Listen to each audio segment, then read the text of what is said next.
Welcome back to the forum. The question I wanted to put out for my guests today, Frank Damelio from Target Intellect, and on the phone with us, Jon Gilbert from America Approved.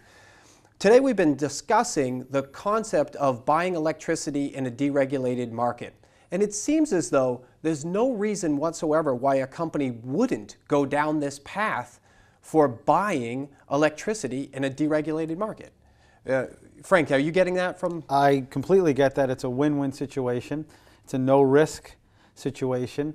So I think that if you present this the right way, most people will listen. So I have a question then, and we're all in the sales field, right? Jon, it's you that says you're either selling or you're being sold, right? Absolutely. So what do you think the customer means? I've heard this before, maybe you have too, Frank, but what do you think they mean when they say things like, we're all set, or they say, we've done this before? I can tell you, doing sales myself, that it's the seller's conundrum. And basically what the seller's conundrum is, if you have something that is phenomenal, that sounds too good to be true, the prospect that you're talking to is going to shut down and say, sounds too good, I don't want to hear it.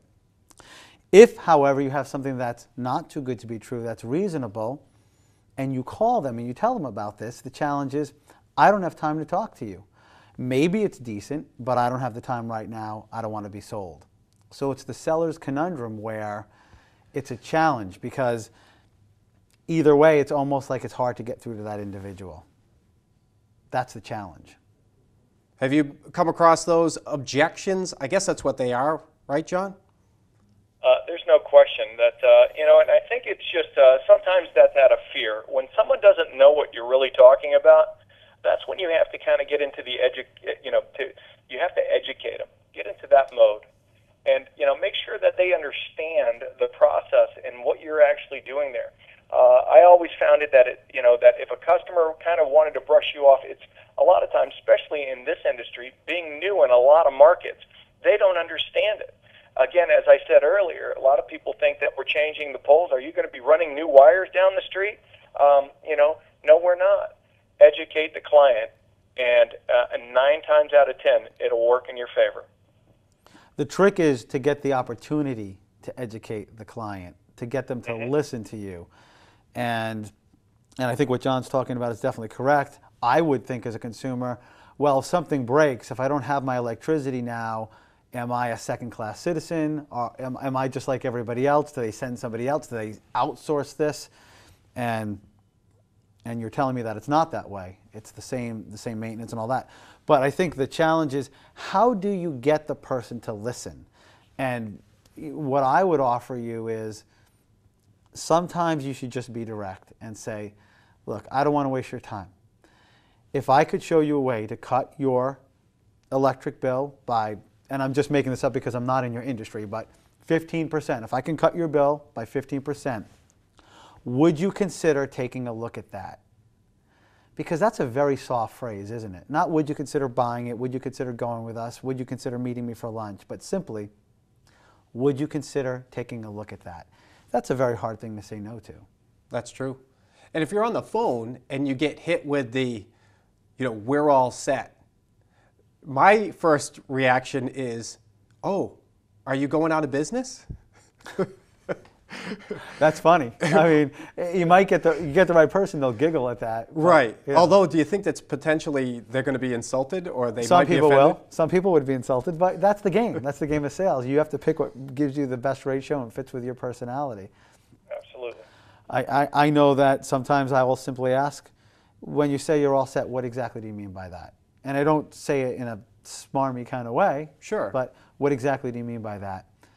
And what are they going to say to that? What can they say to that? They can say, well, we already have our electric and we have a decent rate. I understand that. I'm not going to bother you. Can I just ask you a question? What is a decent rate for you right now? And you can kind of continue the conversation. And haven't we had a conversation before, too, that if you ask somebody, if you're on the phone and you want to get one more question in, you simply just ask them, do you mind if I ask you one more question? Right, right. And that's a hard thing to say no to. It is a hard thing. And then, of course, what happens after that? then it keeps rolling, as long as it's a good question. And That's true. And you have a good answer to it. Another technique that I think works nicely when you're calling somebody is to simply say, "Hi, Jason. Have I reached you at a reasonably convenient time?" Because that forces them now. If they say no, they appreciate that you're not a telemarketer. Nobody wants to be approached by a telemarketer. John was saying, you have a solution. You're not trying to sell some kind of widget. You have a solution. You just want them to be educated about it. So if you say, "Have I reached you at a reasonably convenient time?" they automatically know you cannot be a telemarketer, because no telemarketer would ever ask that question. If they say yes, now they're beholden to listen to you. If they say no, now you can ask them, "Well, when would be a better time?" That's a good point. Yeah, that's a good You're point. not pushing. Right. You're pulling. There's a difference.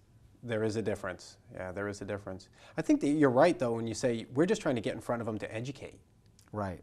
Just, I want to share some knowledge with you, and then you make the choice. Exactly. But it's getting, and it must be frustrating, because you really do have a no-brainer here.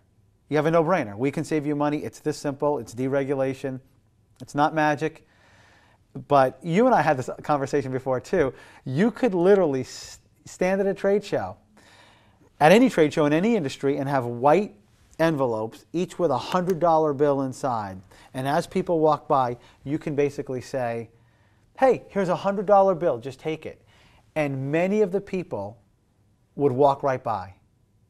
The seller's conundrum. They just, if it really is, it can't be true.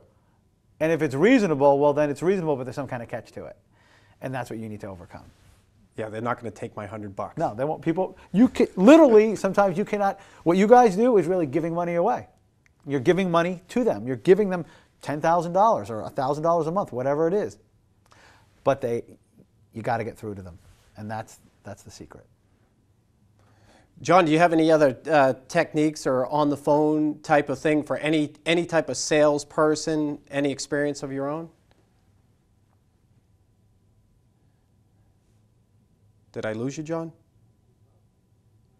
I'm sorry. Actually, when you're going B2B, and going out there, we call it, going up against the gatekeeper. Right. And you have there's a couple of techniques, and one is just coming up, say that hi, my name is Jon Gilbert. I work through the local utility, and I need to speak with somebody in regards to your electric bill. A lot of times, they're looking at you as, oh, hang on one second, there might be something wrong with our electric bill. There's somebody from the utility here, or someone that works through, because keyword, through the utility, and so you can ask for certain things. Again, a lot of times you need to, the reason why that person is there is to not let you go by and disturb the other managers back there. But the bottom line is again, we don't have a product. I have a solution to possibly lower your energy cost. And it takes just a few minutes of your time. So it's about trying to get past that person to the right person to get the information. And then at that point, it just, I go right into education mode. So I need to let them know to make sure, first, what do you know about deregulation? And do you know how easy it is for you to lower your cost? Right. And do you understand the cost behind it, which is nothing? So basically, any sales guy out there should be looking to have a solution that they should be offering, not trying to push a product. I'm going to solve this problem. Well, we have agents in 14 different states, a lot of different markets in those states, and I can tell you, if I've heard it once, I've heard it, hundreds of times, is, wow, this is the easiest thing I've ever sold. And I said, well, what are you selling? Because we don't have really anything for sale. Right. John, I'm going to have to cut you short. We're wrapping things up right now, so I want to say thank you very much for coming on to the show. Franks, thank you also so much for coming on. I'd like to thank my guests also for coming and sharing their time with us so we could give you sound business advice on Reverb.